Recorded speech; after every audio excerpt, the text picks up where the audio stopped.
el extractivismo, ¿sí? Yo aprendí a hacer minería artesanal desde los 5 años.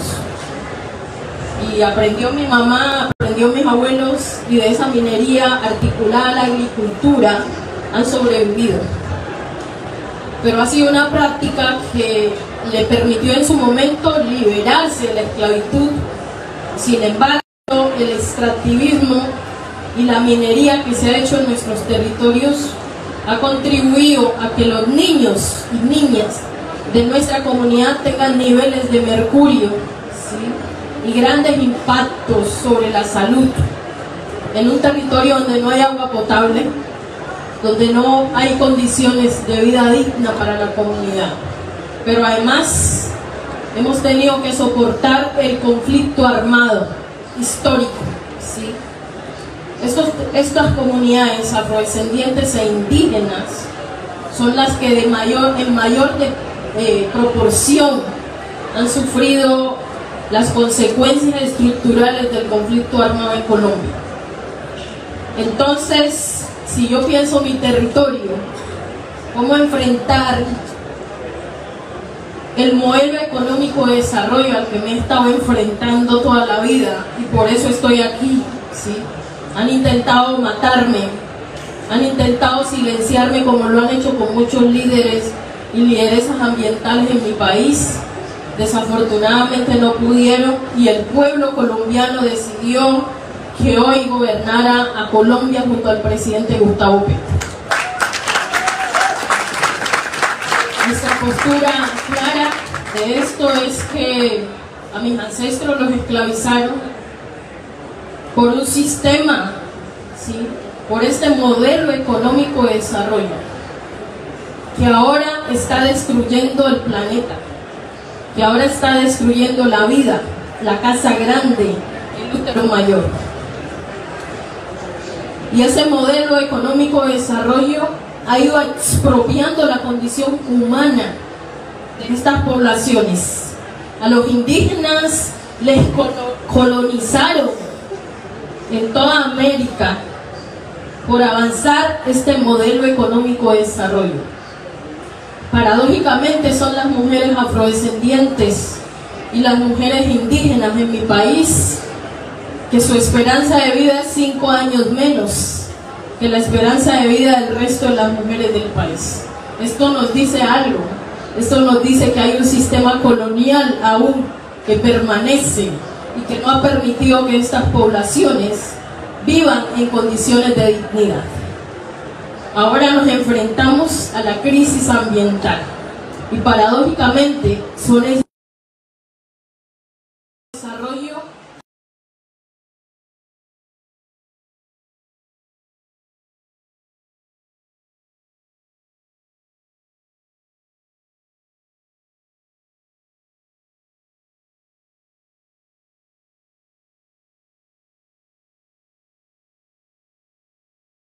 empujados hacia los lugares más frágiles, más vulnerables, y son quienes están asumiendo en mayor desproporción las afectaciones del cambio climático. Son los pueblos caribeños, afrodescendientes, su mayoría, que están sufriendo los efectos del cambio climático por el aumento en el nivel del mar. Sí. Entonces, ¿cómo poder hablar de justicia ambiental sin hablar de justicia racial, sin hablar de justicia de género? Esto no es posible, así que yo abro la discusión hoy en la COP27 para que hablemos de justicia racial, pero hablamos de justicia de género.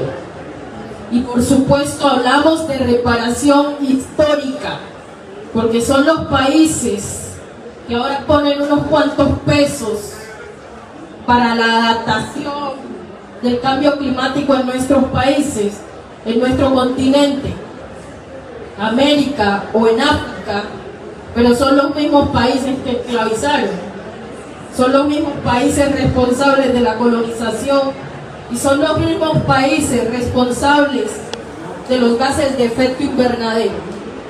Entonces creo que es necesario asumir esta discusión fuertemente. Yo creo en las posibilidades y tengo ese sueño de que un día vamos a hablar de condonación de deuda externa por reparación histórica frente a la crisis ambiental que tiene sus bases en el racismo, en la esclavitud, en el colonialismo y en el patriarcado. Con esto entonces ponemos la discusión sobre la mesa. Creo que es necesario juntarnos. Hoy no se trata de una disputa entre África y América o el Caribe, sino se trata de una alianza sur-sur que nos permita a los pueblos seguir empujando a los países desarrollados su responsabilidad, la responsabilidad que tienen de asumir el desafío de parar las emisiones de gases de efecto invernadero. Gracias por estar aquí, abro el debate, pero básicamente esos son mis planteamientos.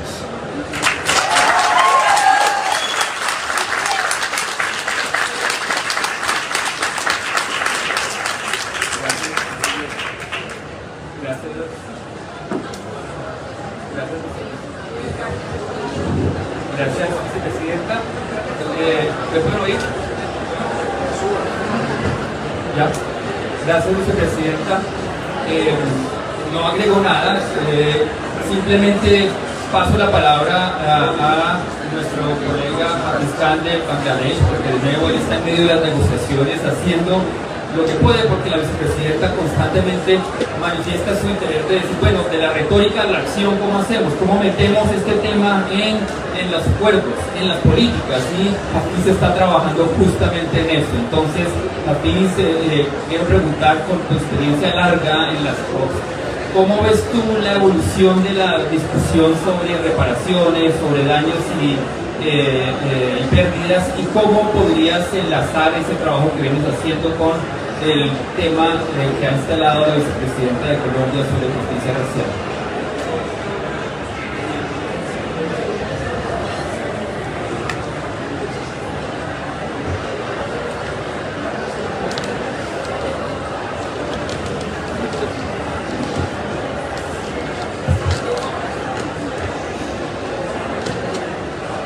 Thank you, Professor Cesar. It's my great honor and privilege to sit with Her Excellency Madam Vice President, and I was hearing her very carefully. I'm really inspired. Actually, I was coming from the negotiation room to directly here, just I was running, just to hear your voice, not me. Even though I would like to say something, I'm involved in this process for last 15 years. But I'm working at the community level for last 20 years. You know, Bangladesh, one of the most vulnerable countries. We do understand the impacts and vulnerabilities, how it is causing harm to the ecosystems, vulnerable communities, and vulnerable states like Bangladesh. So this is the time for reparation. This is the time to establish climate justice. At COP27, colleagues, you know, at Glasgow, I do see mostly you are observer or a CSO people at Glasgow at COP26. Madam Vice President, the CSOs made a huge change in Glasgow. They cried for the climate justice, they cried for the loss and damage finance. Luckily at COP26, at 5th November, we spent a whole night here. I do recognize Angela from Colombia. Madam Vice President Angela is our colleague, but she is from Colombia. She is leading ILAC Loss and Damage team. She is contributing a lot in this process. We spent together with Angela whole night here in the venue to agree on the agenda item. Finally, we got the agenda item, that is 8F. Now it is time to establish and stand alone operating financial entity under the conventional Paris Agreement. We need to establish it, but we need support from the observer organizations. I do request you all observers, let's cry like Glasgow. We will be trying in the negotiation room, but you need to act outside of the negotiation room. This is how we can build up the collaboration between the negotiators and the observers. So I do appeal, let's try again like Glasgow, outside the negotiation room. so that we can establish a separate or stand-alone financial entity under the convention here at COP27. Next 2 years we can work to operationalize or to develop the modalities for this finance, and after 2 years they need to fund at the community level. What Madam Vice President you said, this is time to act. This is time to address the loss and damage. This is time to work with the community level. Whenever you are going to address the loss and damage at community level, then you need to ensure the community participation. We need to listen to the indigenous people. You need to ensure their rights. We need to ensure the participation in the decision-making processes. Not only the decision-making processes, we need to involve them in the implementation processes. That is the climate justice start from the bottom. We have the also responsibility as vulnerable states. We need to utilize the resources we are asking here based on the historical responsibility. We are proposing all the polluter countries based on their proportional contribution to the climate change. They need to put money if we can establish this standalone financial entity under the convention. But we have also some responsibilities. We need to utilize these resources at home, ensuring the good governance, ensuring the right participation of the communities. With that said, Madam, if you allow me, I would like to go back to the negotiation. I'm sorry and apologize for this. I could be very happy to continue a dialogue with you all. Thank you for hearing me. Thank you.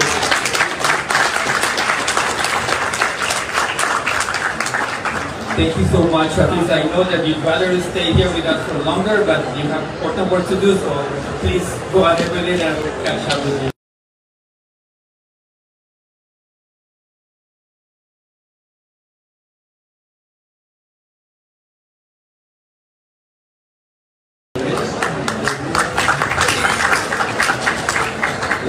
Con eso entonces quiero darle la palabra a Yamil Tanger, de nuevo ahora directora de Justicia Climática para Open Society Foundations, pero con larga experiencia en asuntos climáticos y ambientales, y con eso adelante Yamil. Muchas gracias. Bueno, es un honor para mí de estar aquí. Es con humildad que voy a hablar en inglés. Thank you very much for your work. I think that I am very glad to be here with you and representing also a foundation that has a legacy in supporting vulnerable communities. The Open Society Foundation has recognized not only the carbon footprint in the region, the Latin American region, but also the colonial footprint. And this is why through the program we have been investing into supporting the indigenous people, Afro-descent communities in the Amazon. We've been also working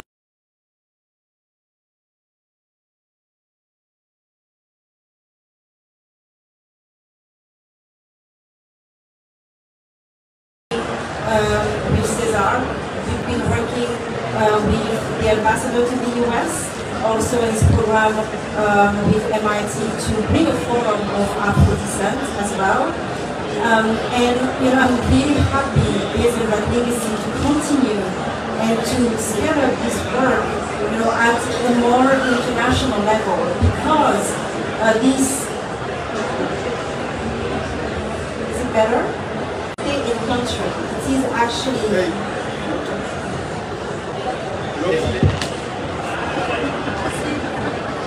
Is it better? Okay. What I was saying is that the footprint, the colonial footprint, is not just what is happening in the country.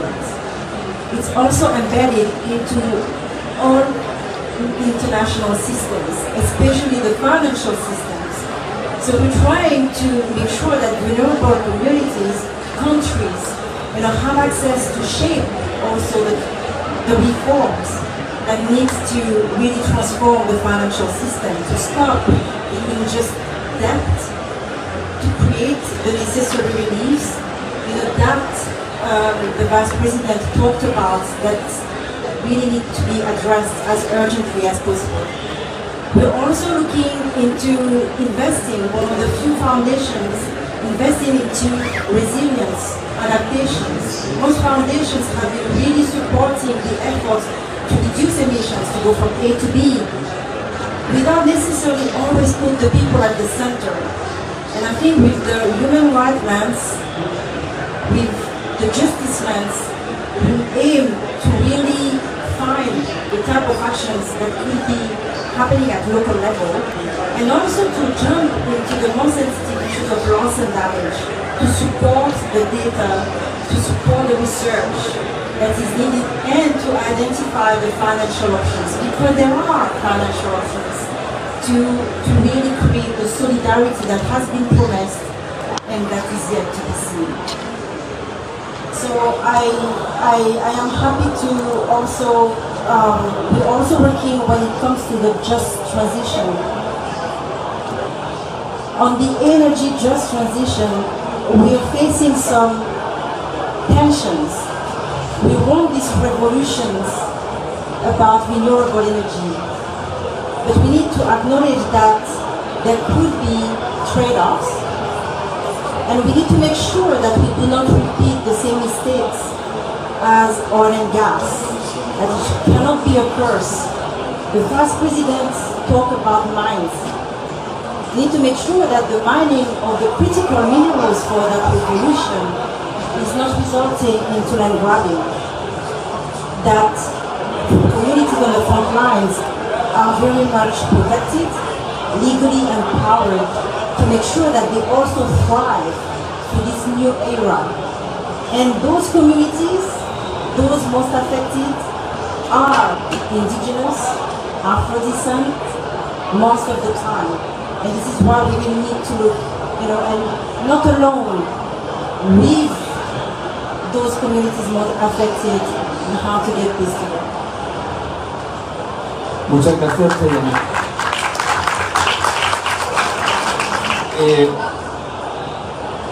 Este panel está parcialmente marcado por un informe reciente de la relatora de Naciones Unidas sobre racismo, Tendai Achume, que a finales de octubre presentó a la Asamblea General de Naciones Unidas un informe bastante completo e incisivo sobre la conexión entre injusticia climática e injusticia racial. Y una cosa que ella hace en ese informe, que recomiendo a quienes no lo hayan visto que le den una mirada porque vale mucho la pena, es que las poblaciones y los pueblos indígenas y afros y tradicionales de diferentes partes del mundo no solamente tienen que ver con los daños o las víctimas de los daños, sino que a través de ellos y ellas pasan las soluciones al cambio climático.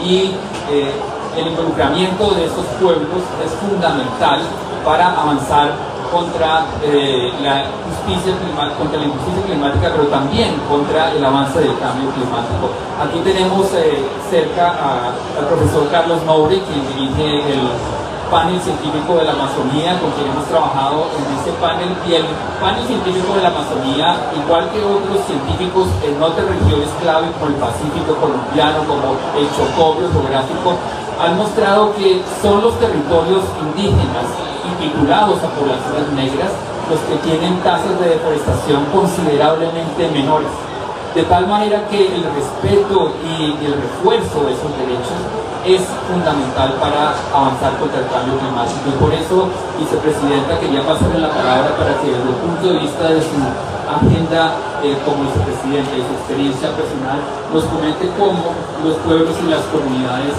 son parte activa de la solución y qué necesitan para tener un rol y una voz mayor en esta tarea. En el caso de Colombia, después de la abolición de la esclavitud, solo hasta la Constitución del 91 los derechos de la población afrodescendiente fueron reconocidos. A la fecha, en el 93 se reconoció la Ley 70 de 1993, que reconoce los derechos de la titulación colectiva, de la territorialidad colectiva de la población afrodescendiente, así como los derechos de la identidad étnica y cultural. Esta ley han pasado ya 29 años desde que se promulgó, sin embargo su reglamentación al interior del país, que es lo que le da aplicabilidad, no ha podido avanzar. Esperamos hacerlo ahora en nuestro gobierno. Esa es una promesa de gobierno que esperamos cumplir, ¿sí? Porque es efectivamente el reconocimiento de esos derechos colectivos en términos de la tenencia de la tierra, que le ha permitido tanto a los pueblos indígenas como a las poblaciones afrodescendientes la conservación ambiental. Los últimos gobiernos en nuestro país han visto los derechos étnicos, los derechos de la población indígena y afrodescendiente como un obstáculo para el desarrollo, ¿sí? Y lo han visto así porque esos derechos se contraponen con el modelo económico de desarrollo hegemónico, ¿sí? La Corte Constitucional, por el contrario, ha ido favoreciendo a través de jurisprudencia y titulando estos derechos, como es así que se reconoce el derecho fundamental a la consulta previa, libre e informada que tienen los pueblos indígenas y afrodescendientes en nuestro país.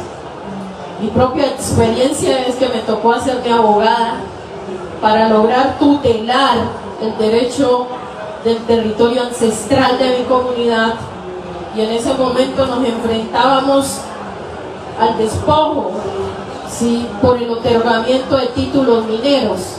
En mi país el subsuelo es del Estado, pero pasa que quienes son el gobierno en el momento deciden a quién le conceden el territorio. Tristemente nuestro territorio ha sido concedido en gran parte a empresas multinacionales mineras. Muchas de ellas pertenecen a los países que están aquí. Ahora mismo hablando de cambio climático y de cómo enfrentar la crisis. Yo creo que la primera acción para enfrentar la crisis es que los países desarrollados no sigan ejerciendo presión sobre los territorios étnicos, sobre los territorios de páramos, sobre los bosques, ¿sí?, sobre las reservas ambientales que hay en los distintos países, no solo en Colombia, sino en Latinoamérica, en el Caribe y por supuesto en el continente africano.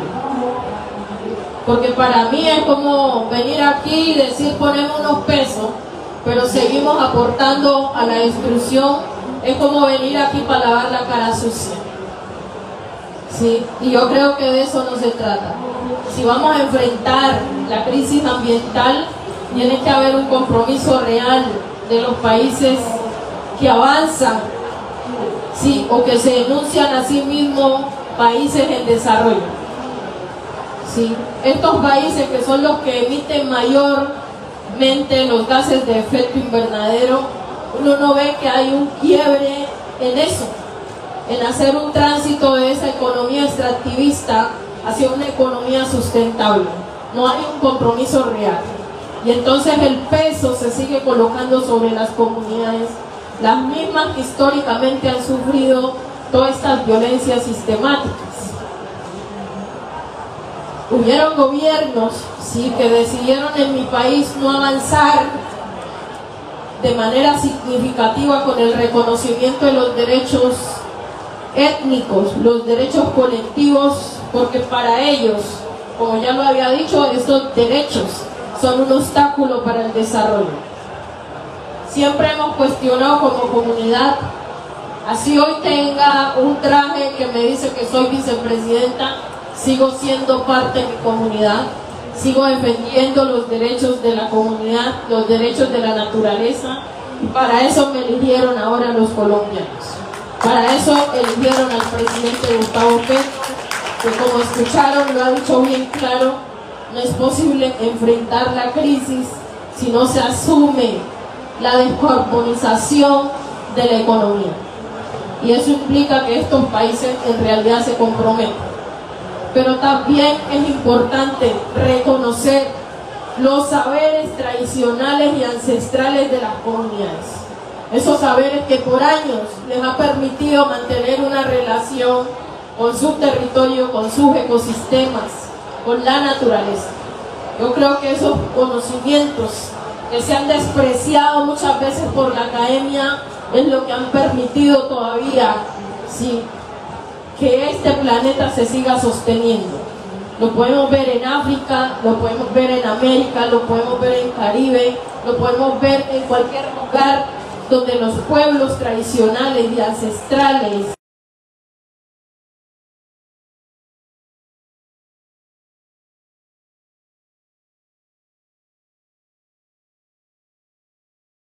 ¿sí? siguen apostándole al cuidado de la vida, al cuidado de la naturaleza. Y bueno, las mujeres hemos jugado un papel importante en eso. Yo no estuviera aquí si no es que mi abuela me hubiera enseñado a cuidar la casa, si no es que mi abuelo me hubiera enseñado a sembrar usando las fases de la luna, usando no los herbicidas de ahora, sino usando las formas orgánicas y ecológicas en que hacíamos nuestros cultivos de sostenibilidad, o como les decimos, de pan comer. Creo que seguir fortaleciendo esas prácticas propias, fortalecer un comercio justo, hacer el comercio de las comunidades étnicas, de las mujeres, de los territorios de sostenibilidad ambiental que necesita ahora, que necesita nuestro planeta. Gracias. Gracias, vicepresidenta. Yo quiero ir avanzando hacia una parte de la conversación más comparada, regional y global, y tenemos la ventaja de que Yamil viene del Caribe, pero tiene experiencia global. También estuvo en uno de los centros de investigación y de las políticas públicas más importantes de este tema, el World Resources Institute. Y me pregunto, Yamil, ¿cómo ves tú ahora con un portafolio y un trabajo global que tienes desde Open Society Foundations, este momento de oportunidad, de relaciones distintas entre el Caribe y el resto de América Latina? Porque normalmente se habla de América Latina y el Caribe, pero en realidad para el resto de los latinoamericanos el Caribe es como algo, como un añadido, un apéndice, tanto cuando vamos a hacer activismo como vamos a hacer políticas. Pero el Caribe afortunadamente está tomando una voz de liderazgo. De nuevo repito, ayer la vicepresidenta se reunió con la primera ministra Mowgli. ¿Cómo ves tú este momento, además, después de una victoria histórica del presidente electo Lula en Brasil, que abre una posibilidad de una alianza más continental?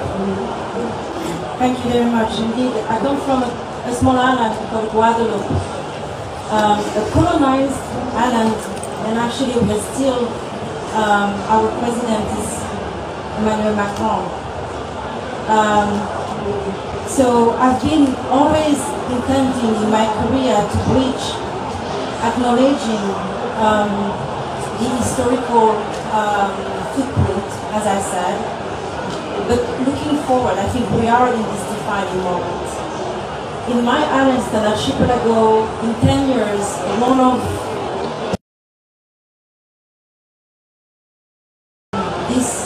one of the small islands is going to appear.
in my islands, an archipelago, in 10 years, one